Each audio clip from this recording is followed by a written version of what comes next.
Hostess pilot కావాలి అన్నదే మీ కల అయితే ఏరో ఫాల్కన్స్ ఏవియేషన్ అకాడమీ అడ్మిషన్స్ కోసం డిస్ప్లేలో కనిపిస్తున్న నంబర్ కి కాంటాక్ట్ చేయండి. ప్రస్తుతం చూస్తున్నారు కదా బై ఎలక్షన్స్ అయితే వస్తున్నాయి జూబ్లీ కాన్స్టిట్యూన్సీలో. సో ఇదే కాన్స్టిట్యున్సీలో కాంగ్రెస్ నుంచి ఇద్దరు పోటీ పడుతున్నారు. ఒకటి వచ్చేసి నవీన్ యాదవ్, ఇంకొకటి వచ్చేసి అంజన్ కుమార్ యాదవ్. మరి వాళ్ళిద్దరిలో సీట్ ఎవరికి ఇస్తే బాగుంటుంది? కాంగ్రెస్ నుంచి లోకల్లో ఏ పార్టీ వస్తుంది? మన నవీన్ యాదవ్కి ఇస్తే బెటర్ అమ్మా. ఎందుకనండి నవీన్ యాదవ్? నవీన్ యాదవ్ని మేము చిన్నప్పటి నుండి చూసాము. ఆయన ప్రతిదానికి వచ్చిపోతుంటాడు, ప్రతి దాంట్లో ఉంటాడమ్మా. ఆయన ఇప్పటి నుండి కాదు, కొన్ని ఇయర్స్ నుండి మంచి కానీ చెడు కానీ అన్నిట్లో ఆయనే ముందు ఉంటాడు. అంజన్ కుమార్కి ఎక్కువ ఎక్స్పీరియన్స్ ఉంది, ఎన్నో ఏళ్ళ నుంచి ఉంటున్నారు, ఎంపీగా కూడా పోటీ చేసి వచ్చారు. ఎక్స్పీరియన్స్ ఉండడం కాదమ్మా, పబ్లిక్లో ఎవరు ఉంటారు వాళ్ళు కావాలి కదా. పబ్లిక్లో అవసరం ఉన్నప్పుడు ఎవరు ముందుంటే వాళ్ళే కావాలి కదా. దేనికైనా కూడా అవసరానికి ముందు ఉంటాడు నవీన్ యాదవ్. ముస్లిమ్స్కి కానీ, హిందూస్కి కానీ, క్రిస్టియన్స్కి కానీ, ఎవరికైనా కానీ క్యాష్ ప్రకారం చూడాడు, ముందు ఉరుకుతాడు. ఇంత పాజిటివిటీ ఉన్న ఇతనికి మరి ఎందుకు 3 సార్లు ఓడిపోవడం జరిగింది, 2వ స్థానంలో జరిగింది అంటారు రావడం? అవన్నీ పాలిటిక్స్ అమ్మా, పాలిటిక్స్గా ఓడిపించేసినారు అంతే. అంటే ఇప్పుడు పాలిటిక్స్ ఇన్ ద సెన్స్ ప్రజలు వేసే ఓట్ల మీదనే ఆధారపడి ఉంటుంది కదా. ఇప్పుడైతే అందరికైతే ఉందమ్మా, నవీన్ యాదవ్కి ఇస్తే ఒకసారి గెలిపించుకుందామంటారు. మరి మాగంటి గోపీనాథ్ 3 సార్లు వచ్చారు కదండి మరి. అవునమ్మా, వచ్చినాడమ్మా. ఆయన అది అదృష్టం బాగుండి వచ్చినాడు అంతేగాని వేరేదేం లేదు. అంటే ఇప్పుడు మాగంటి గోపీనాథ్ వైఫ్కి ఇస్తారేమో సీటు అన్నట్టుగా మాటలు వినిపిస్తున్నాయి. మరి ఇస్తే ఏ విధంగా ఉంటుంది? ఇస్తే నవీన్ యాదవ్కి ఇస్తే నవీన్ యాదవ్ గెలుస్తాడమ్మా. బీఆర్ఎస్ నుంచి అండి. బీఆర్ఎస్ నుండి వచ్చినా కూడా ఇక ఏమో చెప్పలేమమ్మా. వైఫ్కి ఇస్తే సానుభూతి ఓట్లు కూడా పడే అవకాశాలు కనిపిస్తున్నాయి అంటున్నారు. సానుభూతి చేయనీకి ఆయన చేసింది వరకమ్మా. ఏ పేదోనికి ఏమి ఇచ్చినాడు? వచ్చిన డబల్ బెడ్రూమ్లు అయితే వచ్చిన వాళ్ళకే ఉన్నాయి, ఉన్నోనికే ఇచ్చినాడు. ఎవరికి ఇచ్చినాడు? లేనోనికైతే ఎవరికి ఇచ్చిందే లేదు. ఇంకేందమ్మా, ఇంకేం సానుభూతి? నవీన్ యాదవ్కి వచ్చే అవకాశాలు ఎక్కువ కనిపిస్తున్నాయి. పక్క నవీన్ యాదవ్ వస్తేనే మంచిగా ఉంటుందమ్మా, వేరే వాళ్ళు ఇస్తానైతే రారు.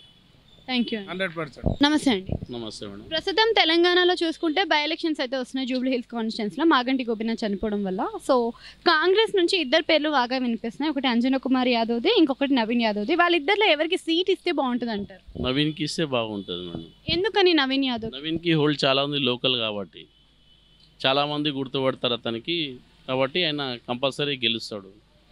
సో అదే విధానంలో చూసుకుంటే మరి అంజన్ కుమార్ యాదవ్కి ఎక్స్పీరియన్స్ ఉంది, ఎంపీగా పోటీ చేశారు, ఆయన కొడుకు ఎంపీ అయ్యాడు కదా, మరి ఆ విధంగా ఇంకొంచెం బాగుంటుంది కదా. ఉంటుంది కానీ ఇక్కడ లోకల్ వాళ్ళు ఉంటేనే బెస్ట్ కదా మేడం. ఇప్పుడు అందరు ఇక్కడ వాళ్ళకి ప్రిఫర్ చేస్తారు, అక్కడ వాళ్ళకి ప్రిఫర్ చేయరు కదా. ఆయన లాంగ్ ఉంటుంది, ఏమైనా అయితే ఇక్కడ అర్ధరాత్రికి మనకు ఫోన్ చేస్తే వచ్చేస్తాడు ఆయన. సో ఇక్కడ బీఆర్ఎస్ నుంచి కూడా చూసుకుంటే మళ్ళీ ఒకసారి బీఆర్ఎస్ఏ వస్తుంది, మాగంటి గోపీనాథ్ మళ్ళీ జెండా ఎగరేస్తారు అని అంటున్నారు. మరి వాళ్ళ వైఫ్కి ఇస్తే సీట్ ఏమైనా ఎగరేసే అవకాశం ఉందంటారా? సింపతి ఓట్స్ పడే ఛాన్సెస్ ఉన్నాయి మేడం, చెప్పలేము. 100% రావచ్చు, రాకపోవచ్చు కూడా, ఎందుకంటే సింపతి ఓట్స్ పడతాయి ఆమెకి. సో ప్రజల్లో ఇంత బలోపేతమైన నవీన్ యాదవ్ మరి ఎందుకు 3 సార్లు గెలవలేకపోయారు? నవీన్ యాదవ్ 3 సార్లు గెలవకపోయాలంటే ఇప్పుడు పబ్లిక్ మీద ఉంది కదా మేడం, మనం కరెక్ట్ చెప్పలేము దానికి. వాళ్ళ ఏం ఆలోచించుకొని ఇప్పుడు చెప్తారు ఒకటి, వేస్తారు ఒకటి, లోపల వెళ్ళి అయితే మనం చూడలేం కదా. ఇంత చేశారు ప్రజలు, చాలామంది కూడా నేను విన్న వరకు ఎప్పుడైనా కానీ వస్తారు అది ఇది అని చెప్పారు. సో ఎమ్మెల్సీగా పోటీ చేసినప్పుడు ఆయన విజయం సాధించలేదు అంటే ఇప్పుడు ఎమ్మెల్యేగా విజయం ఎలా సాధిస్తారు? అదైతే మేము చెప్పలేము మేడం దానికి. ఇప్పుడు స్టేట్లో మనకి తెలంగాణలో కాంగ్రెస్ అయితే ఉందన్నమాట అధికారంలో. సో లోకల్లో కూడా కాంగ్రెస్ వస్తే బాగుంటుంది అంటారా, లేకపోతే పార్టీ ఏమైనా మారదు? కంపల్సరీ టీఆర్ఎస్ వస్తుంది, బాగుంటుంది. అవును, మరి టీఆర్ఎస్ అంటే మళ్ళీ ఇక్కడ గోపీనాథ్ వాళ్ళది అయిపోతుంది కదా. అయిపోతే నేను చెప్పలేము, ఎందుకంటే ఇప్పుడు రేవంత్ రెడ్డి తోటే మొత్తం అందరు దెబ్బతింటున్నారు. టీఆర్ఎస్లో చూసుకున్నా కానీ వాళ్ళ ఫ్యామిలీ ఇష్యూసే ఎక్కువగా ఉన్నాయి, వాళ్ళకి సఖ్యత లేదు అని అంటున్నారు. అందరైతే చెప్తలేరు కదా, అది మీరు చెప్తున్నారు. చాలామంది అయితే అందరికి తెలుసు ఆల్రెడీ టీఆర్ఎస్ ఏం చేసింది ఏం చేయలేదు అందరికీ తెలుసు. టీఆర్ఎస్ వాళ్ళ కూతురే చెప్పింది కదా, కేసీఆర్ కూతురే చెప్పింది కదా కాళేశ్వరం ప్రాజెక్టులో అవకతవకలు చెప్తే నడవదు కదా మేడం, ఇక్కడ పబ్లిక్ చెప్పాలి మెయిన్ అది. నమస్తే అండి.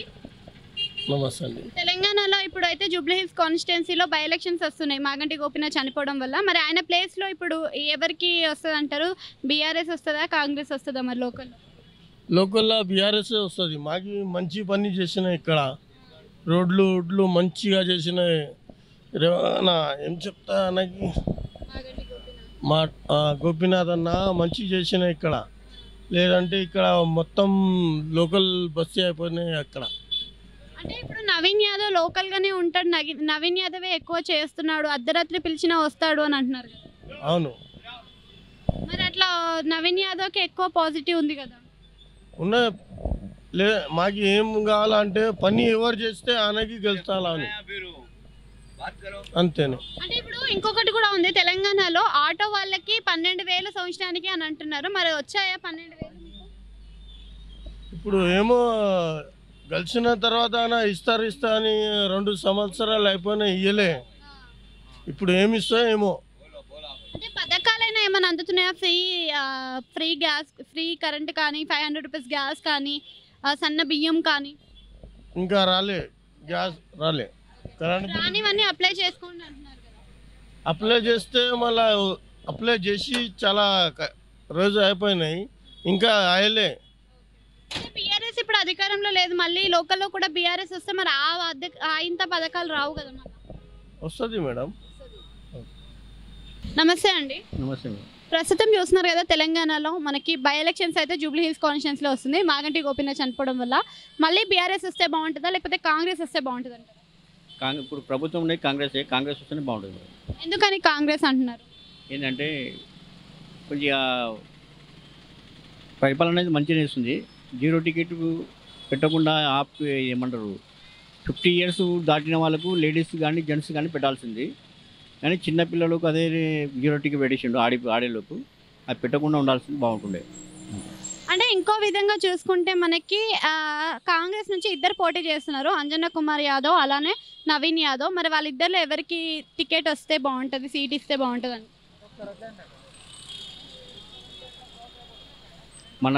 మన ఏరియాకు నవీన్ యాదవ్ ఉన్నాడు. నవీన్ యాదవ్ వస్తే ఉంటే బాగుంటుంది. అంటే నవీన్ యాదవ్ ఎందుకు అని అనుకుంటున్నారు మీరు? అంటే కొద్దిగా ఈ లోకల్లా మంచిగా ఉంటుంది కదా, అందుకోసం దానివల్ల. అంటే ఎక్స్పీరియన్స్ పరంగా చూసుకుంటే మనకి అంజనా కుమార్ యాదవ్ చాలా ఎక్స్పీరియన్స్ పర్సన్ కదా. ఎక్స్పీరియన్స్ పర్సెంటే కానీ కొంచెం అంటే యంగ్ లీడర్ ఉంటే బాగుంటుందని బాగుంటుంది. అంటే బీఆర్ఎస్ పరంగా చూసుకుంటే మనకి బీఆర్ఎస్లో కూడా 3 సార్లు గెలవడం కూడా జరిగింది మాగంటి గోపీనాథ్ ఉన్నప్పుడు. మరి బీఆర్ఎస్ వాళ్ళ వైఫ్కి సీట్ ఇస్తే మరి వస్తుందా అంటారా? బీఆర్ఎస్ కంటే మన కాంగ్రెస్ పరిపాలన బాగుంటుంది మేడం. బీఆర్ఎస్ 3 సార్లు చూశారు కదా ఇప్పటికి. 3 సార్లు చూసాం, ఈసారి మారవాలని ఉంది అంతే. అయితే ఇప్పుడు మనకి రేవంత్ రెడ్డి నుంచి వచ్చే పథకాలు అన్నీ అందుతున్నాయా మీకు? అందుతుంది మేడం. కొద్దిగా 0 టికెట్ కానీ, మన 0 కరెంట్ బిల్లు కానీ, మన గ్యాస్ బిల్లు ప్లస్ వచ్చేసి మన ఇంకోటి ఏంటంటే గ్యాస్ కానీ, ఎలక్ట్రిక్ కానీ, ఇంకోటి మహాలక్ష్మి అన్నీ కానీ పథకాలకి కొన్ని అందుతున్నాయి. Thank you.